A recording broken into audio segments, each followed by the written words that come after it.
God only knows what you've been through. God only knows what they say about you. God only knows how it's killing you. But there's a kind of love that God only knows. God only knows what you've been through. God only knows what they say about you. But God only knows the real you. There's a kind of love that God only knows.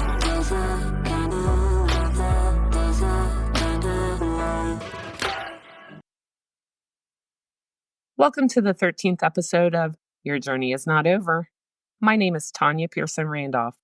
This is my own personal journey, and the expressions and opinions are of my own.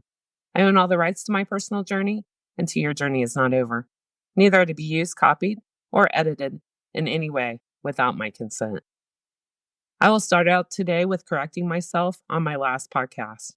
After taking some quiet time this weekend and reflecting back on the series of events and the trauma, I then realized I was wrong on the year. All details were correct, but it was 1982 and not 1983. During both of those years, so much happened to me, so you will see and understand how it was easy for me to get those 2 years confused.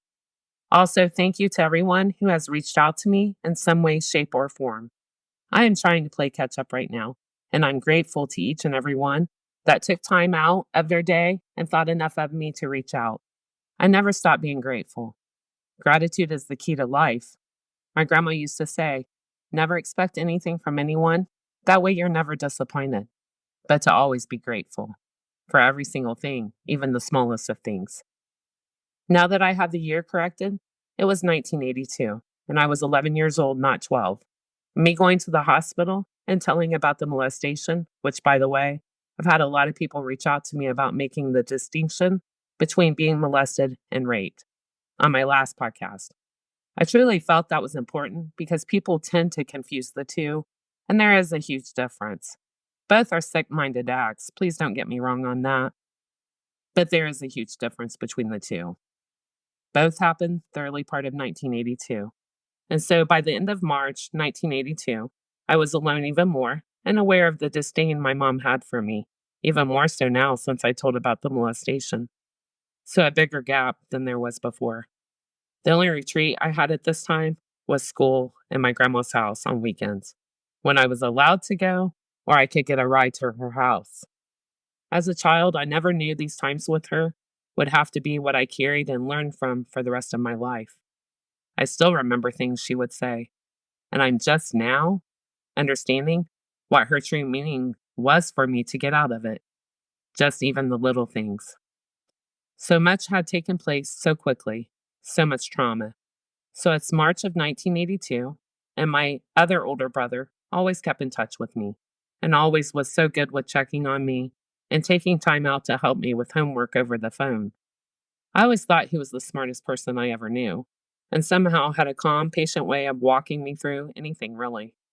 Don't know if I have ever expressed my love and my gratitude to him as my big brother. And yes, I was a pain in the ass little sister, and I already know. I still have memories that make me laugh so hard I cry that I know aren't so funny to you. Being shut down as quiet as I was, the only people that I could be a kid with and have a sense of humor with were my brothers and my grandma. My brother called me, and it was the end of March 1982, and he was with a friend, and they were riding around. And he wanted to know, did I want to get out and hang out with them? For a while, of course, I had no boss, no one to ask if I could go.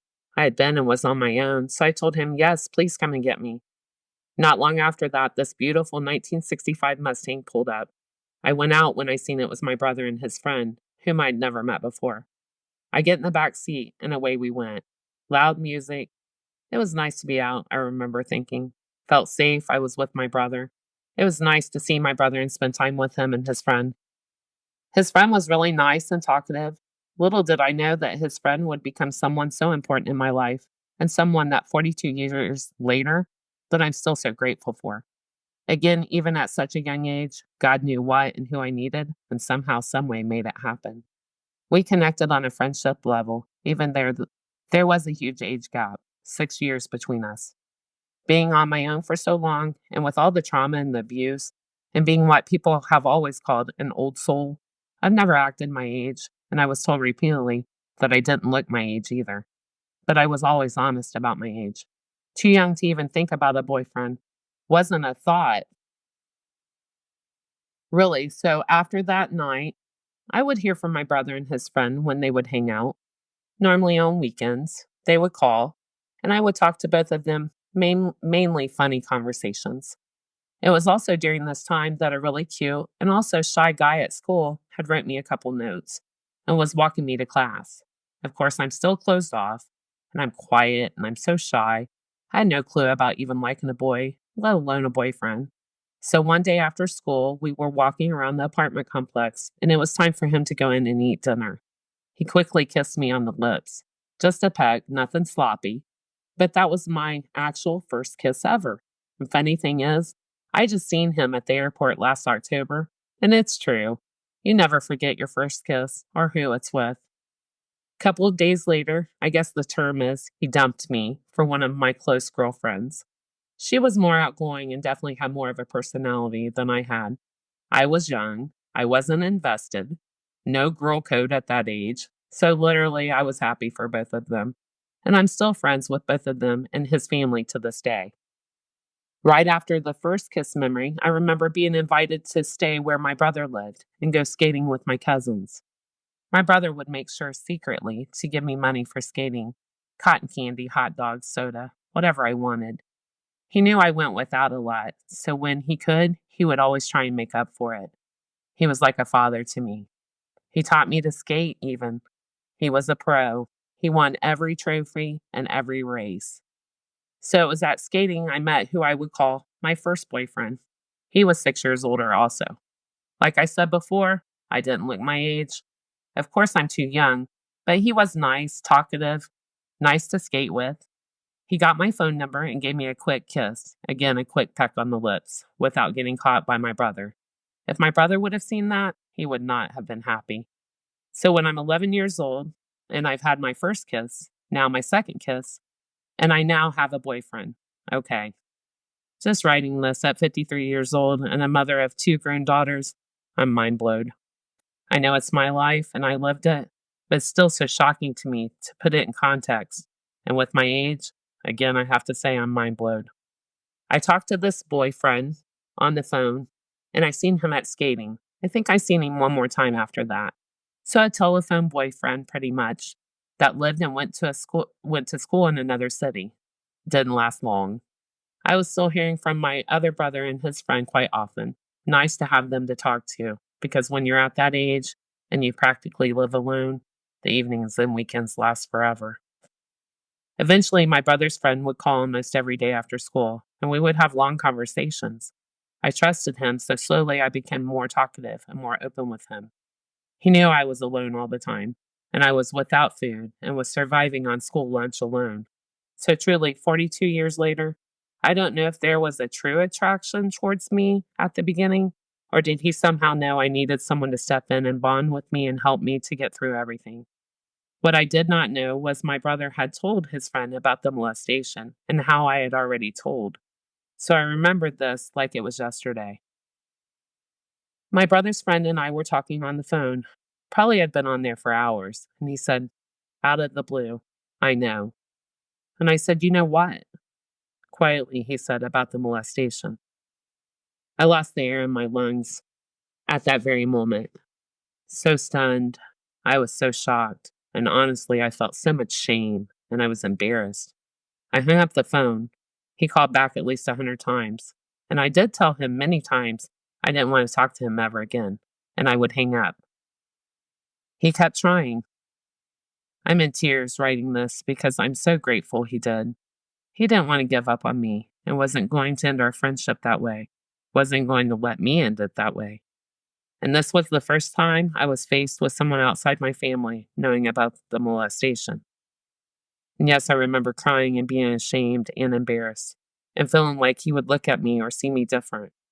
After hours of him trying to call back and talk to me, finally I answered, and I didn't even say hello. And he said, listen to me, please. It doesn't change anything. I still like you, and I like our talks. Please let me be your friend.